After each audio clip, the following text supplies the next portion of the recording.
او مسلمان، تو غریب بیٹی کے باپ سے بھی جہیز کی ڈیمانڈ کر رہا ہے، وہ بیچارہ بینک سے لون لے کر کے تجھ کو جہیز دے رہا ہے، تیری ڈیمانڈ پوری کر رہا ہے، اور تو بڑا سینہ چوڑا کر کے کہتا ہے میں تو اہل حدیث ہوں، میں تو قرآن و حدیث پر چلنے والا ہوں، میں تو اہل حدیث علماء کی تقریریں سنتا ہوں۔ ارے تو کیسا مسلمان ہے، تو کیسا اہل حدیث ہے، تو کیسا قرآن و حدیث پر چلنے والا ہے؟ کیا تو نے قرآن کی آیت نہیں پڑھی؟ لقد کان لکم فی رسول اللہ اسوۃ حسنہ، اے مسلمانوں تمہارے رسول تمہارے لیے نمونہ ہے، اور جب نبی نمونہ ہے تو جس طریقے سے نماز کے لیے نبی نمونہ ہے، روزہ میں نبی نمونہ ہے، حج میں نبی نمونہ ہے، زکوٰۃ میں نبی نمونہ ہے، اسی طریقے سے میرے پیارے بھائیو شادی بیاہ میں بھی نبی نمونہ ہے۔ نبی نے تو نو بیویوں کو اکٹھے رکھا نا، نبی نے تو 4 بیٹیوں کی شادی کی نا۔ مجھے کوئی ایک دلیل لا کے دے دو کہ نبی سے کسی بیٹی کی شادی کے ٹائم نبی سے ڈیمانڈ کی گئی ہو، یا نبی نے اپنی کسی شادی کے ٹائم ڈیمانڈ کی ہو۔ او لوگو، تم نے تو شادی بیاہ کا سارا سسٹم ہی خراب کر ڈالا۔ تم نے شادی بیاہ کو لڑکیوں کے لیے ایک بہت بڑا ابھیشاپ بنا ڈالا، ایک بہت بڑا کلنک بنا ڈالا۔ جس کے گھر میں 4 بیٹی ہو جائے وہ بیچارہ تو آدھا تو ایسے ہی بیمار ہو جاتا ہے کہ 4 بیٹیوں کی شادی کرنا ہے۔ جس گھر میں 4 جوان بیٹیاں ہوں اور باپ بیچارہ مزدور ہو تو باپ بیچارہ روزانہ اسی غم میں جیتا ہے کہ 4 جوان بیٹیوں کی شادی کیسے کروں گا۔ وہ لوگوں، تم نے تو بیٹیوں کی شادی کو اتنا مشکل کام بنا ڈالا کہ آج اس کام کو پورا کرنے کے لیے لوگ اپنی زمین اور مکان تک بیچ ڈالتے ہیں۔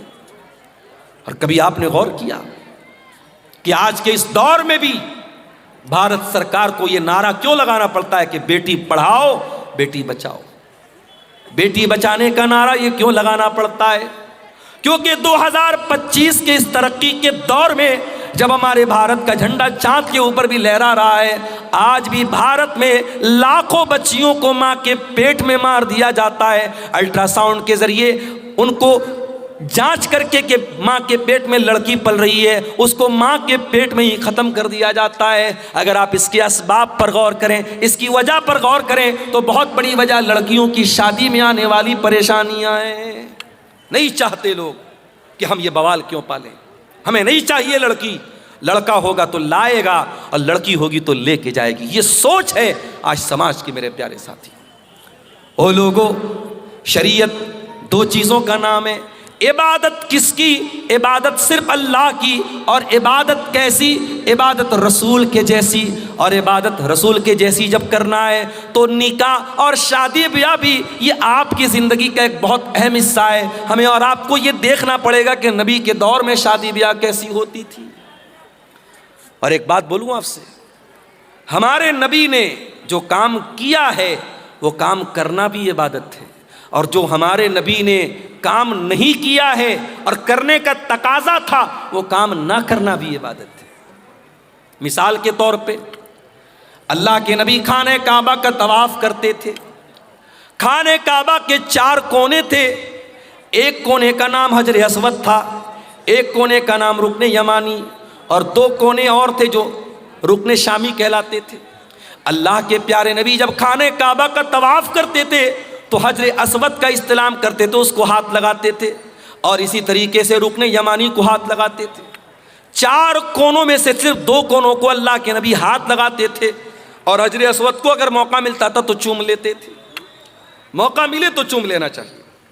جو لوگ حج کرنے جاتے ہیں، عمرہ کرنے جاتے ہیں، وہ دیکھتے ہوں گے کہ خاص طور سے جو افریقہ والے، سوڈان والے موٹے موٹے ہوتے ہیں نا، یہ کسی اور کو آگے آنے ہی نہیں دیتے۔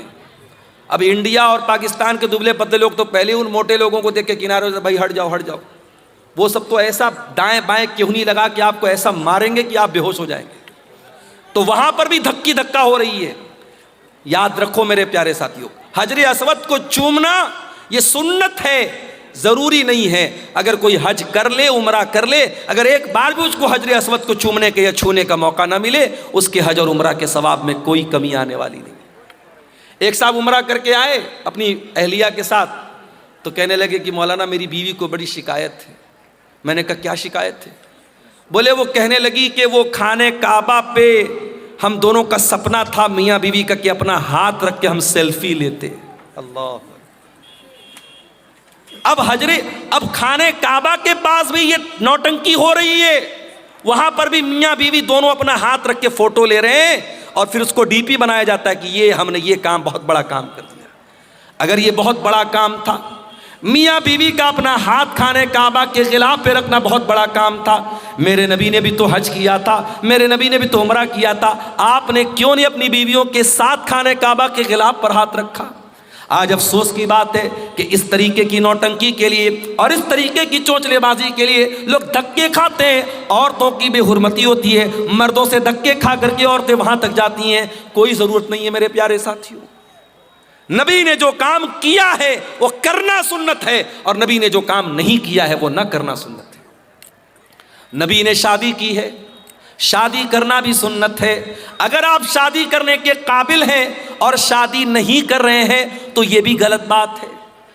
ہوگا کسی اور مذہب میں یہ سسٹم, شادی مت کرو, دنیا چھوڑ دو, زندگی بھر ننگے رہو. اسلام میں ایسا کوئی کانسیپٹ نہیں ہے. اللہ کے نبی کے ایک صحابی تھے, ان کا نام تھا عثمان بن مظعون رضی اللہ تعالیٰ عنہ. انہوں نے طے کر لیا کہ میں شادی نہیں کروں گا. انہوں نے یہاں تک طے کر لیا کہ وہ اپنے آپ کو شادی کے قابل ہی نہیں رکھیں گے, وہ اپنے آپ کو خصی کرا لیں گے, اپنے خوشیوں کو نکلوا ڈالیں گے, اپنے آپ کو شادی کے قابل ہی نہیں چھوڑیں گے. انہوں نے ایسا بھی ارادہ کر لیا. اللہ کے پیارے نبی کو پتا چلا, آپ نے بلوایا, آپ نے فرمایا یا عثمان, اے عثمان, اتبتغی رہبانیتن, کیا تم رہبانیت اختیار کرنا چاہتے ہو؟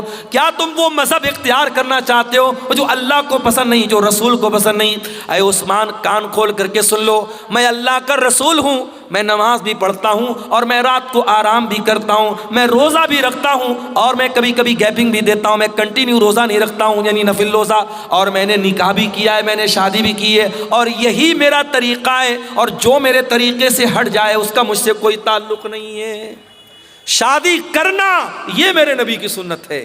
بیوی بچوں کو چھوڑ کر دنیا گھومنا یہ میرے نبی نے نہیں سکھایا ہے. آپ دنیا کا حق ادا کر ہی نہیں سکتے جب تک آپ اپنی بیوی کا حق ادا نہ کریں, اپنے بچوں کا حق ادا نہ کریں. اس لیے میرے پیارے ساتھیوں, یہ دو اصول یاد رکھنا. عبادت کس کی؟ عبادت صرف اللہ کی, اور عبادت کیسی؟ عبادت رسول کے جیسی. اور آج جو پوری دنیا میں ہم جوتے کھا رہے ہیں, ذلیل ہو رہے ہیں, خار ہو رہے ہیں, معاف کرنا, ہم انہی دونوں اصولوں سے ہٹے ہیں. یا تو عبادت میں اللہ کے علاوہ کسی کو شریک کیا ہے, یا اطاعت میں رسول کے ساتھ کسی کو شریک کیا ہے. آج آپ دیکھ لیں, مسلمان ہندوستان میں پہچانا جاتا ہے اجمیر شریف سے. اجمیر شریف سے اس کی پہچان ہوتی ہے کہ خواجہ صاحب کی درگاہ پر چادر چڑھائی جا رہی ہے, پرائم منسٹر کی طرف سے اور راشٹرپتی کی طرف سے چادر چڑھائی جا رہی ہے, اور مسلمان بیچارہ بڑا خوش ہوتا ہے ہماری مزار پہ پرائم منسٹر کی طرف سے چادر آ رہی ہے. میں کہتا ہوں میرے پیارے بھائیوں, یہ مزاروں پر چادریں چڑھانا یہ کون سے اسلام کا طریقہ ہے؟ ارے تیری قوم کے کتنے لوگ ننگے سو رہے ہیں, کتنے تیرے قوم کی بچیوں کے تن پر آج ڈھانپنے کو کپڑا نہیں ہے, اور تو اللہ کے ولیوں کے انتقال کے بعد ان کی قبروں پر چادر چڑھا رہا ہے. اور آپ جا کے پتہ لگا لیجئے گا, درگاہوں پہ چڑھنے والی یہ چادریں یہ روٹیٹ ہوتی رہتی ہیں. جو چادر آپ چڑھاتے ہیں وہی چادر مارکیٹ میں بکتی ہے اور دوبارہ پھر چڑھائی جاتی ہے, روٹیشن چلتا رہتا ہے. یہ ایک دھندا بن چکا ہے. اسلام میں نہ تو کوئی پکی قبر کی اجازت ہے اور نہ کسی قبر کے اوپر چادر چڑھانے کی اجازت ہے. اسلام قبر پرستی کا مذہب نہیں ہے. ہمارے پیارے نبی نے اپنے انتقال کے پہلے اپنی امت کو خبردار کیا تھا, لعن اللہ الیہود والنصارى اتخذوا قبور انبیائہم مساجد. اللہ کی لعنت ہو یہودیوں کے اوپر اور عیسائیوں کے اوپر, انہوں نے اپنے نبیوں کی قبروں کو سجدہ کرنے کی جگہ بنا لیا. قبروں کو سجدہ گاہ بنا لینا یہ لعنتی لوگوں کا طریقہ ہے, یہ یہود و نصارہ کا طریقہ ہے. میرے پیارے ساتھیو, آج مسلمان قبر پرستی سے پہچانا جاتا ہے. آج مسلمانوں کے بچوں کے ہاتھ میں اور گلے میں تعویذ یہ پہچان ہے کہ وہ مسلمان کا بیٹا ہے. ارے تیرے نبی نے تو کبھی تعویذ نہیں پہنا. تیرے نبی نے حسن و حسین کو دعائیں پڑھ کے دم کیا, کبھی حسن و حسین کے گلے میں تعویذ نہ ڈالا, کبھی صحابہ نے اپنے بچوں کے گلے میں تعویذ نہ ڈالا. تجھے شارٹ کٹ چاہیے, تو نے اسلام کا شارٹ کٹ بنا ڈالا. تو نے نظر بد سے بچنے کے لیے اور جادو سے بچنے کے لیے اپنے بچوں کے گلے میں تعویذ ڈال دیا, اور تو نے قرآن، لوگ کہتے ہیں مولانا صاحب تعویذ کے اندر قرآن لکھا رہتا ہے، کبھی جات کے دیکھ لینا، یہ تعویذ کو میں نے کھول کے دیکھا ہے، کوئی قرآن نہیں لکھا رہتا ہے، تعویذ کے اندر قرآن نہیں، شرکیہ چیزیں لکھی رہتی ہیں، یا جبریل یا میکائیل یا اسرافیل، فرشتوں کو پکارا جاتا ہے، فرشتوں کو اللہ کے سوا پکارا جاتا ہے۔ اور اگر 2 منٹ کے لیے مان بھی لیا جائے کہ تعویذ کے اندر قرآن لکھا ہے، تو قرآن تعویذ میں آپ پہنے ہوئے ہیں، اسی حالت میں بیوی سے ملاقات کر رہے ہیں، اسی حالت میں لیٹرین میں جا رہے ہیں، اسی حالت میں باتھ روم میں جا رہے ہیں، کیا یہ قرآن کی بے حرمتی نہیں ہے؟ کیا یہ قرآن کا اپمان نہیں ہے؟ میرے پیارے ساتھیو، ہر اس عمل سے بچو جو اللہ کی توحید سے ٹکرانے والا ہو۔ یاد رکھو میرے بھائیو، اگر توحید گڑبڑ ہے، اللہ کے ہم کبھی کامیاب نہیں ہو سکتے، اس لیے کہ اللہ قرآن میں کہتا ہے انہو من یشرک باللہ فقد حرم اللہ علیہ الجنہ، جو اللہ کے ساتھ شرک کرے گا اس کے اوپر اللہ نے جنت کو حرام کر دیا ہے، ومأواہ النار، اور ایسے انسان کا ٹھکانہ جہنم ہے، وما للظالمین من انصار، اور شرک کرنے والوں کا کوئی مددگار نہیں ہوگا، مشرک کا کوئی مددگار نہیں ہوگا۔ لوگ کہتے ہیں نا سرکار کا دامن پکڑ لیں گے، سرکار کا دامن پکڑ لیں گے، ارے نبی کا دامن اور نبی کی شفاعت کسی مشرک کو نصیب نہیں ہوگی۔ اللہ کے پیارے نبی فرماتے ہیں قیامت کے دن میں اسی کے حق میں شفاعت کروں گا جو میری توحید پر قائم، جو اللہ کی توحید پر قائم ہوگا، جو لا الہ الا اللہ کے اوپر قائم رہے گا۔ اسی لیے توحید کی حفاظت کرو میرے پیارے ساتھیو، مرتے دم تک کبھی شرک نہ کرنا، لا تشرک باللہ۔ اللہ کے نبی نے معاذ ابن جبل کو وصیت کی تھی، اے معاذ ابن جبل، اللہ کے ساتھ کسی کو شریک مت کرنا، وَإِن قُتِلْتَ أَوْ حُرِّقْتَ، تمہیں قتل کر دیا جائے، تمہیں جلا دیا جائے، جل جانا، قتل ہو جانا، مگر اللہ کی ذات کے ساتھ کسی کو شریک نہ کرنا، شرک مت کرنا میرے پیارے ساتھیوں، اپنی پیشانی کو اللہ کے سوا کسی اور کے در پہ مت جھکانا۔ اور یاد رکھو اگر یہ شرک ہو گیا اور بغیر توبہ کیے انسان دنیا سے چلا گیا تو اللہ کیا اس کی معافی نہیں ہے۔ ان اللہ لا یغفر ان یشرک بہ ویغفر ما دون ذلک لمن یشاء، جو دنیا سے شرک کر کے چلا گیا اور شرک کی حالت میں مر گیا، اللہ فرماتا ہے اس مشرک کی ہم مغفرت نہیں کریں گے، مشرک کی اللہ تعالیٰ کے معافی نہیں۔ اچھا میں ایک مثال سے بات کرتا ہوں، مکان آپ کا ہے، گھر آپ کا ہے، کوئی دوسرا آ کر کے آپ کے مکان پہ قبضہ کر لے اور آپ کے مکان کو اپنا مکان کہے، کیا آپ گوارا کریں گے؟ آپ کی بیوی نکاح آپ کر کے لائے اور آپ کے بجائے کسی اور کو شوہر مانے، کیا آپ گوارا کریں گے؟ نہیں نہیں، میری بیوی ہے، میرے علاوہ کسی اور کو نظر بھر کے دیکھے ہم تو یہ بھی گوارا نہیں کریں گے۔ جب ہماری غیرت یہ تقاضا کرتی ہے کہ جو چیز ہماری ہے اس پر کسی اور کا حق نہ ہو، اللہ تو ہم سے زیادہ غیرت والا ہے، اللہ تو سب سے زیادہ غیرت والا ہے، اللہ کی غیرت کو گوارا نہیں ہے کہ عبادت میں اللہ کے ساتھ کسی کو شریک کیا جائے۔ تو عبادت کس کی؟ عبادت صرف اللہ کی۔ اب آؤ ذرا دوسرے سوال پر ہم غور کریں، عبادت کیسی؟ عبادت رسول کے جیسی۔ آج ایک نماز آپ پڑھتے ہیں، کسی مسجد میں چلے جاؤ کوئی سینے پر ہاتھ باندھ رہا ہے، دوسری مسجد میں چلے جاؤ ناف کے نیچے ہاتھ باندھ رہا ہے، تیسری مسجد میں چلے جاؤ ہاتھ چھوڑ کے نماز پڑھ رہا ہے۔ ایک نماز اسلام کی عبادت ہے، 36 طریقے سے نماز پڑھی جا رہی ہے، ہر مسجد میں ایک نیا طریقہ ہے۔ ایک مسجد میں گئے السلام علیکم ورحمۃ اللہ، السلام علیکم ورحمۃ اللہ کہنے کے بعد امام صاحب اور مقتدی لوگ زور سے کہتے اللہ اکبر، استغفر اللہ استغفر اللہ استغفر اللہ۔ دوسری مسجد میں گئے، امام نے سلام پھیرا، جلدی سے ہاتھ اٹھایا، امام دعا کرنے لگا، پیچھے مقتدیوں نے بھی ہاتھ اٹھایا اور امام کی دعا پر آمین کہا۔ نماز کے طریقے میں اتنا متبھید کیوں ہے؟ نماز کے طریقے میں اتنا فرق کیوں ہے؟ کیوں اپنے اپنے مسلک کی طریقے کی نمازیں بنا کے آپ نے رکھی ہیں؟ آؤ میرے پیارے ساتھیو، آج اس اسٹیج سے، مدرسہ اصلاحیہ کے اس اسٹیج سے آپ کو اتحاد کی دعوت دیتا ہوں، آپ کو ایکتا کی دعوت دیتا ہوں۔ آؤ نماز کا وہ طریقہ چلے گا جو جناب محمد رسول اللہ صلی اللہ علیہ وسلم نے بیان کیا، اور آپ نے فرمایا صلو کما رأیتمونی اصلی، اے میری امت کے لوگوں اس طریقے پر نماز پڑھتے رہو جس طریقے پر تم نے نماز مجھ کو پڑھتے ہوئے دیکھا ہے۔ اور نبی کا یہ کہنا کہ میرے طریقے پر نماز پڑھتے رہو، نبی کا یہ کہنا اس بات کی دلیل ہے کہ قیامت تک وہ طریقہ محفوظ رہے گا۔ اور آج بھی حدیث کی کتابیں بتاتی ہیں کہ اللہ کے نبی جب تشہد میں بیٹھتے تھے تو کہاں پر انگلی ہلاتے تھے، کہاں پر انگلی کو حرکت دیتے تھے، جب آپ رکوع میں جاتے تھے تو گھٹنوں کو کیسے پکڑا کرتے تھے، جب آپ سجدے میں جایا کرتے تھے تو آپ کی ناک زمین پر ہوتی تھی کہ نہیں تھی، آپ کی پیشانی زمین پر ہوتی تھی یا نہیں تھی، ایک ایک طریقہ آپ کا نماز کا حدیث کی کتابوں میں ملے گا۔ تو عبادت کیسی؟ عبادت رسول کے جیسی۔ یہ اتنا نازک معاملہ ہے کہ آپ اس میں کوئی پھیر بدل نہیں کر سکتے۔ چلیے ایک مثال آپ کو دیتا ہوں، بہت پیاری مثال ہے، اس کو ذرا غور سے سنیے گا۔ حدیث کہاں پر ہے؟ بخاری میں بھی ہے، مسلم میں بھی ہے۔ راوی کون ہے؟ برا ابن عازب کہتے اللہ کے پیارے نبی نے مجھ سے فرمایا اذا اتیت مضجعک، اے برا جب تم بستر پہ سونے جاؤ تو پہلے تم وضو کر لیا کرو۔ ہمارے پاس کچھ عورتوں کا فون آیا، مولانا صاحب بڑے ڈراؤنے سپنے آتے ہیں، مولانا صاحب رات میں ڈراؤنے سپنے آتے ہیں، جنات پریشان کرتا ہے، جادو سے پریشان ہے۔ چلو ایک طریقہ تم کو بتا رہا ہوں، کبھی جنات پریشان نہیں کریں گے۔ جب بھی رات میں بستر پہ سویا کرو تو وضو کر کے سویا کرو۔ وضو کر کے سونا یہ نبی کی سنت ہے۔ نبی اکرم نے فرمایا کہ اے برا جب تم بستر پہ سونے جاؤ تو وضو کر لو۔ کون سا وضو؟ جو نماز کے لیے کرتے ہو، جو جنرل وضو ہے، جو عام طریقہ ہے وضو کرنے کا۔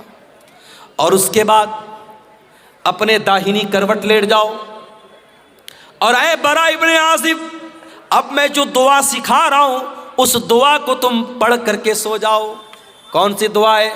اللہم اسلمت نفسی الیک وفوضت امری الیک والجات ظہری الیک رغبتا ورہبتا الیک لا ملجا ولا منجا منک الا الیک آمنت بکتابک الذی انزلت وبنبیک الذی ارسلت۔ نبی نے یہ دعا سکھائی۔ دعا کا مطلب کیا ہوا؟ یہی تو بڑے افسوس کی بات ہے، ہم دعائیں پڑھتے ہیں، دعاؤں کا مطلب بھی جاننے کی کوشش نہیں کرتے۔ کتنی پیاری دعا ہے، اللہم اسلمت نفسی الیک، اے اللہ میں بستر پہ سونے جا رہا ہوں، نہیں معلوم صبح زندہ اٹھوں گا کہ نہیں اٹھوں گا، اے اللہ میں اپنے آپ کو تیرے حوالے کر کے جا رہا ہوں۔ وفوضت امری الیک، اور اے اللہ میری تجوری میں کتنا پیسہ ہے، میرے بچوں کا کیا بنے گا، میری بیوی کا کیا بنے گا، میرے جو بھی معاملات ہیں اے اللہ میں تیرے حوالے کر کے جا رہا ہوں۔ رغبتا ورہبتا الیک، اے اللہ میں تجھ سے ڈرتا بھی ہوں اور تیری رحمت کی امید بھی رکھتا ہوں، تیرے عذاب کا ڈر بھی میرے سینے میں ہے اور تیری رحمت کی امید بھی میرے دل میں ہے۔ اور اے اللہ آمنتو لا ملجا ولا منجا منک الا الیک، اے اللہ تو جس کو پناہ دے دے، تو جس کو پناہ نہ دے اس کو کوئی پناہ دینے والا نہیں، تو جس کو نجات نہ دے اس کو کوئی نجات دینے والا نہیں۔ آمنتو بکتابک الذی انزلت، اے اللہ میں تیری کتاب پر ایمان لاتا ہوں جو کتاب تو نے اتاری ہے، وبنبیک الذی ارسلت، اور میں تیرے نبی پر ایمان لاتا ہوں جس نبی کو تو نے رسول بنا کے بھیجا ہے۔ یہ ہے دعا کا ترجمہ، دعا کا انواد جو تھوڑا سا میں نے آپ کے سامنے کیا ہے۔ اب ذرا غور سے سنیے گا، نبی نے دعا سکھائی، کہا کہ اے برا داہنی کروٹ لیٹ جانا وضو کر کے اور یہ دعا پڑھ لینا، اس کے بعد کچھ مت کہنا، سو جانا۔ اگر اسی حالت میں تم مر گئے مت علی الفطرہ تو تم فطرت پر مرو گے، جنت میں جاؤ گے۔ تو اگر یہ دعا پڑھ کے مر گئے تو جنت میں جاؤ گے، جنتی تمہاری جنت پکی ہو جائے گی اگر اس دعا کو پڑھ کے اسی عقیدے پر تم دنیا سے چلے گئے۔ صحابہ کے زمانے میں موبائل تو نہیں تھا، ساؤنڈ ریکارڈر تو نہیں تھا جلدی سے ریکارڈ کر لیا جائے، صحابہ تو سن کے یاد کرتے تھے۔ آج ہمارے پاس کتنی سہولت ہے میرے بھائی، آج آپ نے یہ دعا سنی ہے، میں نے جلدی جلدی دعا سنائی ہے، اگر آپ اس دعا کو بعد میں یاد کرنا چاہیں تو یوٹیوب پر آ جائے گی، آپ دھیرے دھیرے سن کے کسی کاپی پہ نوٹ کر کے بھی یاد کر سکتے ہیں۔ صحابہ تو ایسا نہیں کر سکتے تھے۔ حضرت برا کہتے ہیں میں جلدی جلدی اس دعا کو دہرانے لگا، میں ریپیٹ کرنے لگا اس کو یاد کرنے کے لیے۔ جب میں دہرانے لگا تو پوری دعا تو میں نے صحیح پڑھی، بس ایک جگہ تھوڑی سی غلطی مجھ سے ہو گئی۔ نبی نے کیا دعا سکھائی تھی؟ آمنت بکتابک الذی انزلتا وبنبیک الذی ارسلتا، میں اللہ کی کتاب پر ایمان لاتا ہوں اور اللہ کے نبی پر ایمان لاتا ہوں۔ میرے منہ سے نبی کی جگہ رسول کا لفظ نکل گیا، وبنبیک الذی کی جگہ وبرسولک الذی کا لفظ نکل گیا، ایک لفظ کی مسٹیک ہو گئی۔ اور علماء جانتے کہ نبی اور رسول میں بڑا باریک سا فرق ہے، کوئی بہت خاص فرق نہیں ہے، تھوڑا سا ڈیفرنس ہو گیا، صحابی کے منہ سے نبی کی جگہ رسول کا لفظ نکل گیا۔ نبی نے اتنا بھی گوارا نہیں کیا، نبی نے کہا ہے برا ریپیٹ کر، دوبارہ پڑھ، تو نے صحیح نہیں پڑھی ہے، تجھے وہی پڑھنا پڑے گا جو میں نے سکھایا ہے۔ عبادت کس کی؟ صرف اللہ کی، اور عبادت کیسی؟ عبادت رسول کے جیسی۔ رمضان آنے والا ہے، رمضان کے بعد ایک صدقہ ہم دیتے ہیں، اس کو صدقہ فطر بولا جاتا ہے۔ آپ کے ہاں بھی صدقہ فطری بولتے ہیں، کہیں کہ فطرہ بھی بولتے ہیں۔ تو یہ جو فطرہ ہوتا ہے یہ کب دینا ہے؟ بولو بھائی، عید کی نماز کے پہلے دینا ہے یا بعد میں دینا ہے؟ پہلے دینا ہے۔ اب ذرا غور سے سننا، اللہ کے نبی فرماتے ہیں من اداہا قبل الصلاۃ فہی زکوۃ مقبولۃ، جس نے صدقہ فطر عید کی نماز کے پہلے دیا اس کا صدقہ فطر قبول ہوگا، اور جس نے عید کی نماز کے بعد دیا اس کا صدقہ فطر قبول نہیں ہوگا۔ فار ایگزامپل، میرے پریوار میں 10 لوگ ہیں، ہم بھائی بہن میری بیوی بچے سب ملا کے مثال دے رہا ہوں 10 لوگ ہیں۔ اب مان لو 2.5 کلو مجھے اناج دینا ہے صدقہ فطر میں۔ اب 2.5 کلو 10 لوگوں کی طرف سے کتنا ہو گیا؟ 25 کلو۔ اب مان لو عید اگلے دن ہے اور آج رات میں غلہ لینے گیا، اناج لینے گیا، دکان بند ہو گئی۔ اب میں نے کہا یار تو بہت لیٹ ہو گیا، کیا کریں، چلو صبح دیکھتے ہیں۔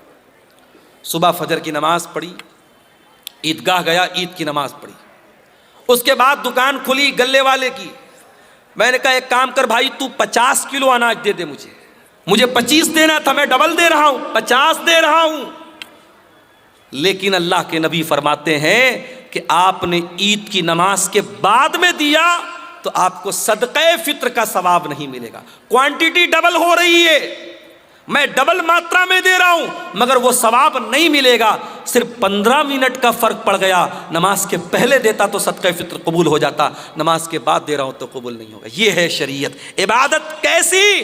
عبادت رسول کے جیسی۔ آپ ٹائمنگ بھی ذرا سی چینج کریں گے تو عبادت اللہ کیا قبول نہیں ہوگی۔ ایک اور مثال دیتا ہوں، ہمارا دوسرا تہوار کون سا ہے؟ بولو بھائی، عید کے بعد کون سا تہوار ہے دوسرا؟ شب برات کہ محرم؟ عید میلاد النبی ہے، عید الاضحیٰ، بقرعید کا تہوار۔ بقرعید کے تہوار پہ آپ قربانی کب کرتے ہیں؟ عید الاضحیٰ کی نماز کے پہلے کرتے ہیں یا بعد میں کرتے ہیں؟ کوئی پہلے کرتا ہو ذرا ہاتھ اٹھائے، کوئی پہلے تو نہیں کرتا نا۔ اللہ کے نبی نے فرمایا من ذبح قبل الصلاۃ، جس نے قربانی عید کی نماز کے پہلے کی، جس نے بعد میں کی، فقط تم نسکہ، اس کو قربانی کا ثواب ملے گا، اور جس نے عید الاضحیٰ کی نماز کے پہلے قربانی کی اس کو گوشت ملے گا، قربانی کا ثواب نہیں ملے گا۔ آپ ڈبل بکرا لے آئیں، ڈبل جانور لے آئیں، 2 کرتے تھے 4 لے آئیں، لیکن اگر آپ نے عید الاضحیٰ کی نماز کے پہلے قربانی کر دی آپ کی قربانی اللہ کیا قبول نہیں ہوگی۔ عبادت کیسی؟ عبادت رسول کے جیسی۔ ایک اور مثال آپ کو دیتا ہوں، حج کرنے جو لوگ گئے ہیں اللہ ان کا حج قبول کرے، جو اس سال جانا چاہتے ہیں اللہ صحت و سلامتی کے ساتھ ان کو روانہ فرمائے، اور جن کے دل میں ارادہ اور خواہش ہے اللہ زندگی میں ان کی خواہش پوری فرماتے ہیں۔ حج میں آپ جاتے ہیں، بڑے آرام سے مکہ میں ہوٹل میں ٹھہرے ہوئے ہیں، پہلے آپ گئے عمرہ کر لیا، عمرہ کر کے آرام سے نارمل کپڑا پہنا، آرام سے مکہ میں ہوٹل میں رہ رہے ہیں۔ 8 ذی الحجہ کی تاریخ آئی، نبی کا حکم ہے 8 ذی الحجہ کی جیسے ہی تاریخ آئی چلو حاجیو احرام باندھو، اور مکہ چھوڑ کے کہاں پہنچو؟ مینا میں۔ مکہ میں آرام سے اے سی ہوٹل میں کمرے میں رہ رہے تھے، مینا میں ٹینٹ لگا ہوا ہے، ہزاروں لاکھوں لوگ وہاں ہیں، وہاں ٹینٹ میں ہم کو جا کے رہنا ہے، اور وہاں جا کے کیا کرنا ہے؟ بس 5 ٹائم نماز پڑھنا ہے، 4 رکعت والی نماز کو 2 پڑھنا ہے، وہاں کوئی کام نہیں، صرف نماز پڑھنا ہے۔ اب کوئی اللہ کا بندہ کہے کہ یا اللہ میں آرام سے ہوٹل میں رہ رہا تھا، اے سی میں رہ رہا تھا، حرم میں نماز پڑھ رہا تھا، ایک نماز کا ثواب 1,00,000 نماز کے برابر مل رہا تھا، مجھے منی کیوں بھیجا جا رہا ہے؟ جواب یہ ملے گا، عبادت کیسی؟ عبادت رسول کے جیسی۔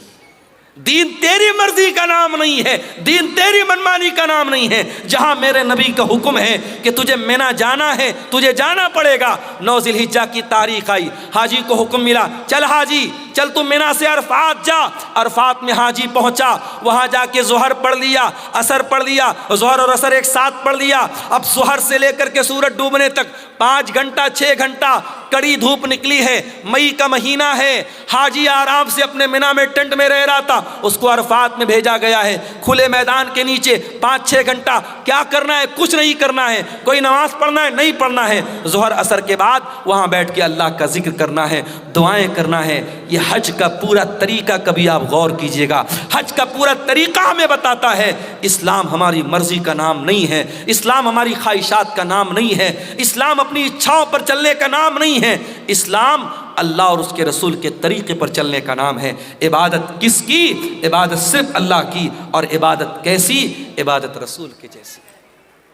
میرے عزیزو، آج افسوس کی بات ہے کہ مسلمان اپنے آپ کو مسلمان بھی کہتا ہے، نبی کا کلمہ پڑھنے والا بھی کہتا ہے، اور دین میں منمانی کرتا ہے، دین میں نئی نئی بدعتیں نکالتا ہے۔ مسلمان بھول گیا، اس کے نبی اپنے ہر خطبے میں کہتے تھے وَشَرَّ الْأُمُورِ مُحْدَثَاتُهَا وَكُلُّ مُحْدَثَةٍ بِدْعَةٌ وَكُلُّ بِدْعَةٍ ضَلَالَةٌ وَكُلُّ ضَلَالَةٍ فِي النَّارِ۔ دین کے اندر ہر نیا کام بدعت ہے، اور ہر بدعت گمراہی ہے، اور ہر گمراہی جہنم میں لے کر کے جانے والی ہے۔ یہ بدعتیں ہمارا دنیا میں بھی جینا حرام کر رہی ہیں۔ ابھی میں نوگچھیا سے آپ کے کٹیہار آ رہا تھا، مجھے کسی نے بتایا وہاں پہ کوئی عرس ہو رہا ہے۔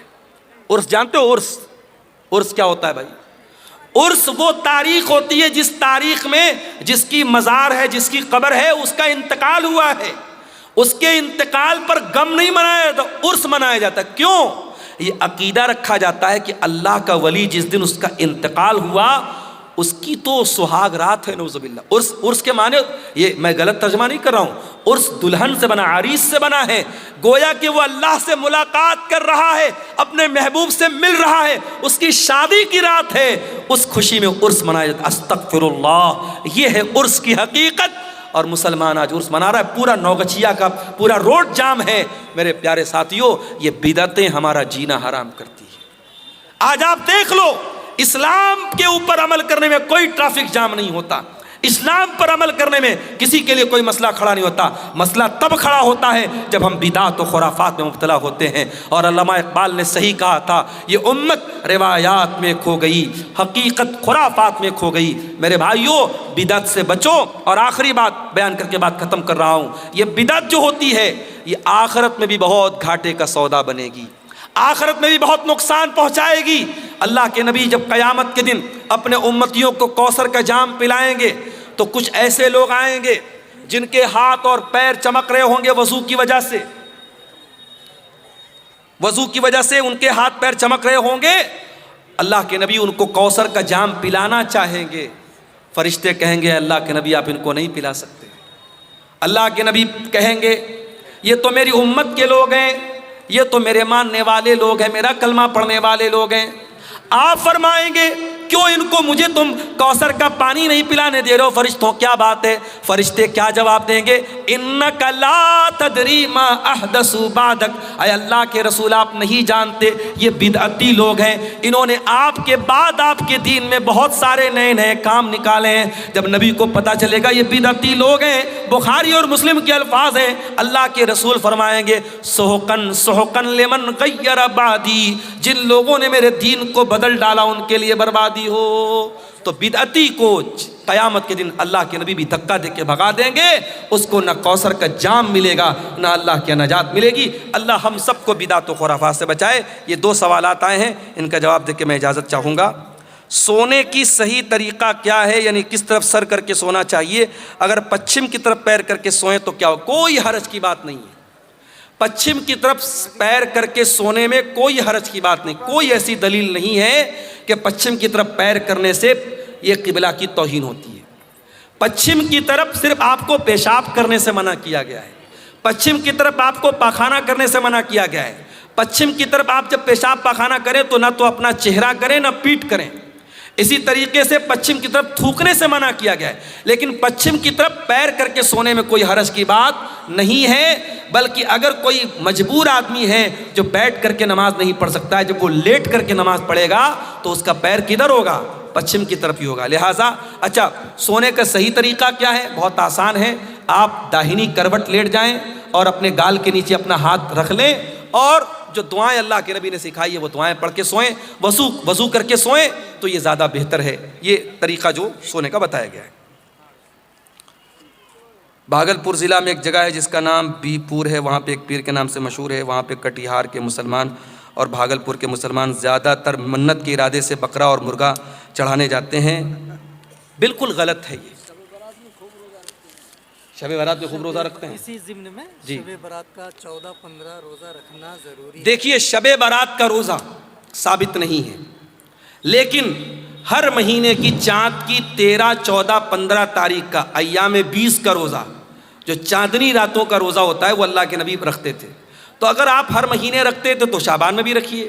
اگر شعبان میں آپ رکھنا چاہتے ہیں 13، 14، 15 کا آپ روزہ رکھ سکتے ہیں، لیکن خاص 15 شعبان کا شب برات کا روزہ بالکل غلط ہے، اس کا کوئی ثبوت نہیں ہے۔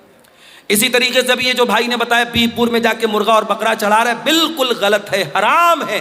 وما اہل بہ لغیر اللہ، اللہ کے سوا کسی اور کے نام سے اگر جانور ذبح ہو رہا ہے شرک ہے، نہ تو اس جانور کا گوشت کھانا جائز ہے، اور ایسا کرنا اللہ کے ساتھ شرک کرنا ہے۔ جس طریقے سے نماز عبادت ہے، روزہ عبادت ہے، اسی طریقے سے جانور ذبح کرنا بھی عبادت ہے۔ جانور آپ صرف اللہ کے نام سے ہی ذبح کر سکتے ہیں۔ اسی لیے جو میک ڈونلڈ میں جا کے چکن کھاتے ہو، پتہ لگا لو کہ وہ ذبح والا جانور ہے کہ نہیں ہے۔ اگر میک ڈونلڈ میں جھٹکا والا ہے یا مشین کے ذریعے کاٹا گیا جانور ہے، اللہ کا نام نہیں لیا گیا ہے، تو وہ چکن اور مٹن آپ کے لیے کھانا جائز نہیں۔ جہاں بھی ہوٹل میں کھانا کھاؤ تحقیق کر لو، اگر اطمینان نہیں ہے تو ویج کھا لو، نان ویج مت کھاؤ۔ کوئی ایسا گوشت مت کھاؤ جس کے بارے میں ڈاؤٹ ہے کہ اس پر اللہ کا نام لیا گیا ہے یا نہیں لیا گیا ہے۔ یہی باتیں ہیں جن پر میں آپ سے اجازت چاہتا ہوں۔ اللہ سے دعا ہے رب العالمین ہم سب کو کہنے سننے سے زیادہ عمل کی توفیق عطا فرمائے۔ آمین وآخر دعوانا الحمدللہ رب العالمین والسلام علیکم ورحمۃ اللہ۔ کبیرات سے علاج کرانا کیسا ہے؟ ہماری برادری کی عورتوں کا بہت زیادہ بھروسہ رہتا ہے۔ کون ہے کبیرہ جی؟ دیکھیے اگر کوئی حکیم ہے، کوئی وید ہے جو دواؤں سے علاج کر رہا ہے تو اس سے تو آپ علاج کرا سکتے ہیں، چاہے وہ مسلمان ہو یا غیر مسلم ہو۔ لیکن یہ کبیراج کوئی صاحب ہیں، اب اگر وہ ٹٹکے سے علاج کر رہے ہیں، کچھ منتر ونتر پڑھ رہے ہیں، تو ایسے انسان کے پاس جو منتر وغیرہ کے ذریعے یا یہ کہہ لیجئے جادو کے ذریعے یا یہ کہہ لیجئے اپنی روحانی طاقت کے ذریعے علاج کر رہا ہے، اس کے پاس جا کے علاج کرانا حرام ہے۔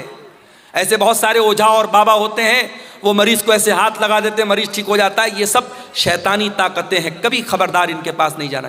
آپ تکلیف برداشت کر لو لیکن شرک کے اڈوں پر مت جاؤ میرے پیارے ساتھیوں، بالکل یہ غلط ہے۔ اور مسلمان عورتیں اگر وہاں جا رہی ہیں، غلط کر رہی ہیں، ان کے گھر کے گارجین کو چاہیے کہ اپنے گھر کی عورتوں کو ایسا نہ کرنے دیں۔ ٹھیک ہے سر، جزاک اللہ۔